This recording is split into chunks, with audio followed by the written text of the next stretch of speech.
গল্পের শুরুতে আমরা দেখি যে কিছু অত্যন্ত বিপজ্জনক অপরাধীকে একটি জাহাজে করে তাদের দেশে ফিরিয়ে নিয়ে যাওয়ার পরিকল্পনা চলছে। তাদের মধ্যে পার্ক নামের একজন অপরাধী সবচেয়ে বিপজ্জনক ছিল। সে 30টিরও বেশি খুন করেছিল এবং তার কৃতকর্মের জন্য তার মনে কোনো অনুশোচনা ছিল না।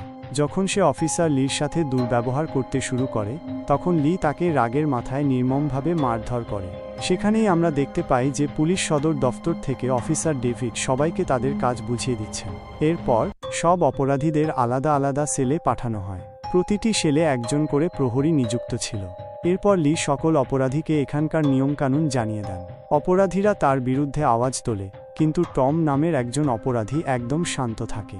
এছাড়াও সেখানে বেশ কয়েকজন মহিলাও ছিল যারা অত্যন্ত ধূর্ত অপরাধী ছিল। তাদের মধ্যে একজনের নাম ছিল জেনি। জেনির বিরুদ্ধে তার স্বামী এবং তার বাবা মাকে হত্যার অভিযোগ ছিল। এই মহিলাদের ওপর নজর রাখার দায়িত্ব ছিল অফিসার মেরি এবং ডাক্তার ম্যাক্সের ওপর। এই বিপজ্জনক অপরাধীদের এত দূরে নিয়ে যেতে কোনো না কোনো দুর্ঘটনা ঘটতেই পারত, এই ভেবেই ডাক্তার ম্যাক্সকেও এই মিশনে অন্তর্ভুক্ত করা হয়েছিল। এর সাথে সেখানে অ্যালা নামের একজন নার্সও ছিল। যখন তারা একসাথে তাদের জিনিসপত্র পরীক্ষা করছিল তখন ডাক্তার ম্যাক্স চুপিসারে ওষুধের বাক্স থেকে একটি ইনজেকশন চুরি করে নেয়। অন্যদিকে রান্নাঘরে বাবুর্চিদের একটি দল একসাথে খাবার বানাচ্ছিল। ঠিক সেই সময় ডাক্তার ম্যাক্স চুরি করা ওষুধ নিয়ে ইঞ্জিন রুমে পৌঁছায়। তখন প্রকাশ পায় যে ডাক্তার ম্যাক্সকে এই জাহাজে থাকা সবচেয়ে কুখ্যাত অপরাধী আলফাকে ইনজেকশন দেওয়ার দায়িত্ব দেওয়া হয়েছিল। এই ইনজেকশনের উদ্দেশ্য ছিল আলফাকে পুরো যাত্রাপথে ঘুম পাড়িয়ে রাখা। কিন্তু জাহাজে আলফাকে কোথায় রাখা হয়েছিল তা পুলিশ সদর দফতরে বসে থাকা অফিসার ডেভিড ছাড়া আর কেউ জানত না।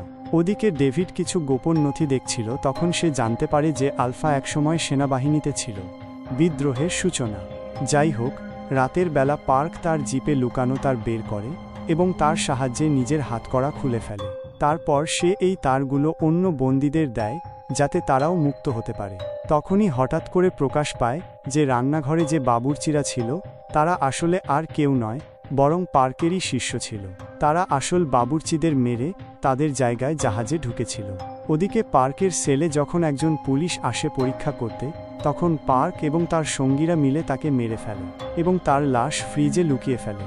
এরপর পার্কের গুন্ডারা কন্ট্রোল রুমে গিয়ে সেখানে থাকা পুলিশদেরও হত্যা করে এবং সব নেটওয়ার্কের তার কেটে ফেলে যাতে অফিসার লি পুলিশ সদর দফতরের সাথে কথা বলতে না পারে। যাই হোক, যখনই অফিসার লি জাহাজে গোলমালের খবর পান তখন সে দ্রুত তার দল গঠন করে, যার মধ্যে মেরিও অন্তর্ভুক্ত ছিল। কিন্তু যখন তারা কন্ট্রোল রুমে পৌঁছায় তখন পার্কের গুন্ডারা হঠাৎ তাদের ওপর হামলা করে। শীঘ্রই সেখানে ভয়ঙ্কর গুলি বিনিময় শুরু হয়, কিন্তু অফিসার লি এবং মেরি মিলে পার্কের সব গুন্ডাকে শেষ করে দেয়। তখনই মেরি একজন ক্রু সদস্যকে দেখতে পায় যে শেষ নিঃশ্বাস ফেলছিল। মেরি তাকে জিজ্ঞাসা করে যে জরুরি অবস্থায় পুলিশ সদর দফতরে কিভাবে খবর পৌঁছানো যাবে। তখন সেই লোকটি জানায় যে তারা ইঞ্জিন রুমে থাকা স্যাটেলাইট ফোন ব্যবহার করতে পারে। অন্যদিকে আমরা দেখি যে পার্ক বাকি সব অপরাধীদেরও মুক্ত করে দিয়েছে, কিন্তু টম তাকে বোঝায় যে জাহাজ হাইজ্যাক করে কিছুই হবে না, বরং তার ভুলের কারণে সবাই বিপদে পড়বে। কিন্তু পার্ক তার কথা শোনেনি এবং সব পুলিশকে মেরে জাহাজ দখল করার সিদ্ধান্ত নেয়। আলফার জাগরণ এবং সংঘাত। ওদিকে আমরা দেখতে পাই যে ডাক্তার ম্যাক্স নিজেকে নার্স এলার সাথে একটি ঘরে বন্ধ করে রেখেছিল, কারণ তারা পার্কের হাতে মরতে চায়নি। এদিকে পার্ক যখন ইঞ্জিন রুমে পৌঁছায় তখন সে জিয়ান নামের একজন অপরাধীকে পুলিশদের লাশ ফ্রিজে ঢোকাতে দেখে, কিন্তু তারা জানত না যে ইঞ্জিন রুমের পাইপে লিকেজ আছে, যেখান থেকে রক্তের ফোঁটা সরাসরি আলফার মুখে পড়তে শুরু করে। হঠাৎ করে তার চোখ খুলে যায় এবং সে মুক্ত হওয়ার চেষ্টা করতে শুরু করে। ওদিকে অফিসার লি এবং তার দল অপরাধীদের ধরার জন্য তাদের সেলে পৌঁছায়। তখন তাদের হুঁশ উড়ে যায়, কারণ তাদের অনেক অফিসার মারা গিয়েছিল এবং সব অপরাধী পালিয়ে গিয়েছিল। এখন লি বুঝে গিয়েছিল যে পার্ক এবং তার গুন্ডারা ইঞ্জিন রুমের স্যাটেলাইট ফোনটিও ভাঙার চেষ্টা করবে, তাই সে তার দলের সাথে সাথে ইঞ্জিন রুমের দিকে ছুটে যায়। ওদিকে পার্ক ইঞ্জিন রুমে গিয়ে স্যাটেলাইট ফোন ভাঙতে ব্যস্ত ছিল। এরপর সে একে একে সেখানে থাকা অপরাধীদের জীবন নিতে শুরু করে। যখন সে শেষ সদস্যকে মারতে যাচ্ছিল তখন অফিসার লি এবং তার দল সেখানে পৌঁছে যায় এবং এরপর ভয়ঙ্কর যুদ্ধ শুরু হয়। অন্যদিকে সবচেয়ে কুখ্যাত অপরাধী আলফা এখন স্বাধীন হয়েছিল এবং সেও ইঞ্জিন রুমে এসে পৌঁছেছিল। আলফা অন্ধ ছিল, কিন্তু সে জিনিসের তাপ অনুভব করতে পারত। এর পাশাপাশি তার ঘ্রাণ শক্তি অত্যন্ত তীক্ষ্ণ ছিল এবং সে সাধারণ মানুষের তুলনায় অনেক বেশি শক্তিশালী ও দ্রুত ছিল। অপ্রত্যাশিত মোড়। যখনই পার্ক আলফাকে দেখে তখন সে পালিয়ে যাওয়ার চেষ্টা করে, কিন্তু আলফা সাথে সাথে তাকে ধরে ফেলে এবং তারপর তার চোখের সামনেই তার গুন্ডাদের হত্যা করে। এরপর সে পার্কের দিকে ঘুরে এক ঝটকায় তারও কাজ শেষ করে দেয়। এসব দেখে বাকি বেঁচে থাকা লোকেরা সাথে সাথে সেখান থেকে পালিয়ে যায়। তারা এভাবে পালাতে পারত না, তাই টম আলফার মনোযোগ সরাতে শুরু করে যাতে বাকি সবাই পালাতে পারে। অবশেষে তারা সবাই একটি ছোট দরজা দিয়ে পালিয়ে যায় এবং আলফা আসার আগেই দরজা বন্ধ করে দেয়। ওদিকে পুলিশ সদর দফতরে অফিসার ডেভিড স্যাটেলাইটের ছবির মাধ্যমে জানার চেষ্টা করছিল যে আসলে কি ঘটছে। যখন সে জানতে পারে যে সব অপরাধী পালিয়ে গেছে তখন তার পায়ের নিচে মাটি সরে যায়। তখনই ডিরেক্টর নামের একজন ব্যক্তির ফোন আসে যে তাকে জাহাজে ঘটা ঘটনার সব কিছু জানায়। তখনই আমরা দেখি যে একজন অজ্ঞাত ব্যক্তির বুকে একটি অদ্ভুত নম্বর ছিল এবং এমনই একটি নম্বর আলফার শরীরেও ছিল। ওদিকে জাহাজে বেঁচে থাকা দুজন ক্রু সদস্য লাইফ বোটের সাহায্যে নিজেদের জীবন বাঁচিয়ে পালানোর চেষ্টা করছিল, কিন্তু তখনই আলফা সেখানে এসে তাদের দুজনকে নির্মমভাবে হত্যা করে। ওদিকে নার্স এলা এসব জানালা থেকে দেখছিল, তখনই আলফা তারও টের পেয়ে যায় এবং এলারও গলা টিপে ধরে। যখন ডাক্তার ম্যাক্স এটা দেখে তখন সে ভয়ে কেবিন থেকে পালিয়ে যায়, যেখানে তার অফিসার লি এবং তার কিছু সঙ্গীর সাথে দেখা হয়। যখন অফিসার লি তাকে ধমকায় তখন ডাক্তার ম্যাক্স স্বীকার করে নেয় যে তাকে আলফাকে ঘুমের ইনজেকশন দেওয়ার জন্য টাকা দেওয়া হয়েছিল, কিন্তু সে একদমই জানত না যে আলফা কিভাবে জেগে উঠেছে। এরপর লি মেরি এবং বাকিদের কোনো নিরাপদ জায়গায় গিয়ে লুকিয়ে থাকতে বলে এবং নিজে বেঁচে থাকা লোকেদের খুঁজতে বেরিয়ে পড়ে। চূড়ান্ত উন্মোচন। এরপর আমরা দেখি যে অপরাধী জিয়ান ঘুরতে ঘুরতে জেনির ঘরে ঢুকে যায়। সে সেখানে থাকা গার্ডকে মেরে জেনি এবং বাকি অপরাধীদের মুক্ত করে, কিন্তু কিছুক্ষণের মধ্যেই আলফা সেখানেও এসে তাদের উপর প্রাণঘাতী হামলা করে। কিন্তু যেমন তেমন করে তারা সবাই নিজেদের জীবন বাঁচিয়ে লিফটে ঢুকে পড়ে। তখন আলফাও তাদের পিছনে ছুটে লিফটের উপরে উঠে যায়। ওদিকে অফিসার লি যখন এসব দেখে তখন সে বন্দীদের আলফা সন্ত্রাস থেকে বাঁচানোর জন্য ছুটে যায়, কিন্তু তখনই হঠাৎ করে লিফট সোজা নিচে পড়ে যায়, যার নিচে চাপা পড়ে জিয়ানের মৃত্যু হয়। তখন অফিসার লির মনে হয় যে আলফাও মারা গেছে, কিন্তু সে কোনোভাবে বেঁচে গিয়েছিল। যাই হোক, এরপর অফিসার লি সাথে সাথে জেনিকে ফ্রিজে লুকিয়ে রাখে এবং নিজে আলফার মুখোমুখি হয়। সে যেমন তেমন করে আলফার হাত ভেঙে ফেলে, কিন্তু তবুও সে আলফার শক্তির সামনে টিকতে পারেনি এবং মারা যায়। এরপর সে ফ্রিজে ঢোকে, তখন জেনি ঘাবড়ে গিয়ে নিচে শুয়ে পড়ে এবং মরার ভান করতে থাকে। সৌভাগ্যক্রমে ফ্রিজের ঠান্ডার কারণে আলফা তার জীবিত থাকার টের পায়নি এবং সে চুপচাপ সেখান থেকে বেরিয়ে যায়। অতীত এবং বর্তমানের সংযোগ।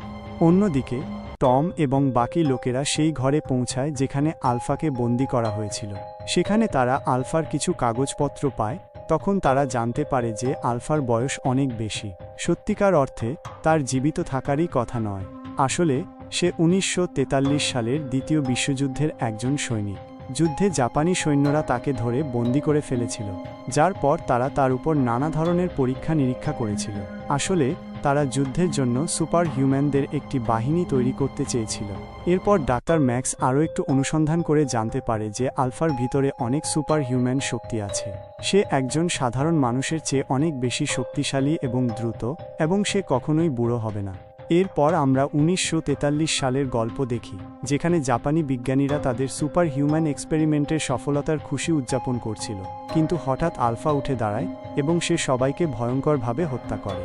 এদিকে পুলিশ সদর দফতর থেকে অফিসার ডেভিড একটি স্পেশাল টিমের সাথে জাহাজের দিকে রওনা হয়। এই স্পেশাল টিমের লোকেরা একটি বিশেষ ধরনের ইনজেকশন নিয়েছিল, যাতে তারা আলফার শক্তির মোকাবিলা করতে পারে। প্রতিশোধের আগুন। এরপর জাহাজে পৌঁছে তাদের জেনির সাথে দেখা হয়। জেনি তার কাছে সাহায্য চায়, কিন্তু ডেভিডের উদ্দেশ্য ছিল শুধু আলফাকে মারা, অন্য কারো সাহায্য করা নয়। তাই সে দেখেই জেনিকে গুলি করে দেয়। এরপর সে টমের সঙ্গীদেরও মেরে ফেলে এবং তারপর তার টমের সাথে দেখা হয়। জানা যায় যে ডেভিড এবং টম একে অপরকে আগে থেকেই চিনত। টমের বুকেও ঠিক তেমনই একটি নম্বর ছিল যেমন আলফার শরীরে ছিল। এরপর আমরা জানতে পারি যে অনেক বছর আগে ডেভিডের দল অনেক লোককে অপহরণ করে তাদের উপর জোর করে পরীক্ষা নিরীক্ষা করেছিল, কিন্তু তাদের পরীক্ষা সফল হয়নি। কিন্তু তাদের মধ্যে শুধুমাত্র একজন মানুষ জীবিত বেঁচে গিয়েছিল, এবং সে ছিল টম। এর মানে হলো যে তার উপর করা পরীক্ষা সফল হয়েছিল, কিন্তু সে ডেভিডের খপ্পর থেকে বেঁচে গিয়েছিল এবং একটি নতুন জীবন শুরু করেছিল। কিছু সময় পর সে বিয়ে করে এবং একটি সুন্দর ছেলে হয়, কিন্তু শীঘ্রই ডেভিড টের পেয়ে যায় যে টম জীবিত আছে এবং সে কুকুরের মতো টমের পিছনে পড়ে যায়।